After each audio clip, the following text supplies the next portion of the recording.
हरे भरे जंगल में एक रंग बिरंगा तोता रहता था। हंसमुख, बातूनी और हमेशा उड़ता फिरता।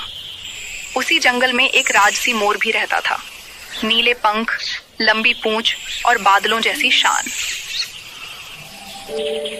एक दिन सुबह सुबह तोता पेड़ की डाल पर बैठा गाना गा रहा था। तभी मोर धीरे धीरे चलता हुआ आया।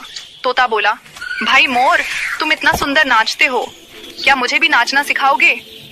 मोर मुस्कुराया, जरूर सिखाऊंगा, लेकिन तुम मुझे अपनी उड़ान का राज बताना। दोनों हंस पड़े और दिन भर साथ रहने लगे। जंगल में एक बहुत सा बड़ा हरा तोता रहता था। उसके पंख सूरज की रोशनी में चमकते थे और उसकी आवाज दूर दूर तक सुनाई देती थी। उसी जंगल के दूसरे किनारे पर एक खूबसूरत मोर अपने छोटे छोटे मोर के बच्चों के साथ रहता था। बच्चे इतने नन्हे थे कि चलते समय उनके पंख हवा में डुलते रहते थे। एक दिन जंगल में तेज आंधी आ गई। पेड़ झूलने लगे और मोर के बच्चे डरकर इधर उधर भागने लगे। मोर माँ घबराई, मेरे बच्चों, एक साथ रहो। लेकिन तूफान इतना तेज था कि बच्चे उसकी बात सुन ही नहीं पाए। तभी वहां से गुजर रहा बड़ा तोता ऊंचे पेड़ से नीचे उतरा और बोला, मोर बहन, चिंता मत करो, मैं आपकी मदद करता हूँ। एक हरे भरे गांव में एक शरारती और प्यारा कुत्ता रहता था जिसका नाम टोमी था।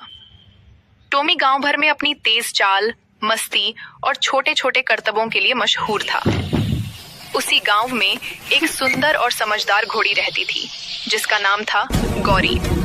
वह शांत स्वभाव की थी और सबका ध्यान रखती थी।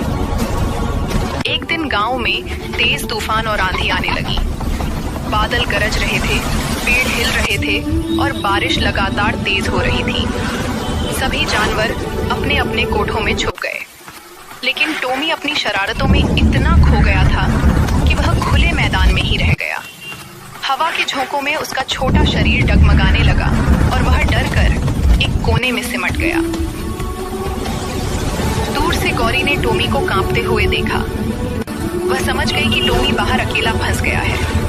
वह तुरंत दौड़ी और अपने बड़े शरीर से उसे तेज हवा और बारिश से बचा लिया। फिर धीरे धीरे उसे अपने साथ कोठे तक ले आई।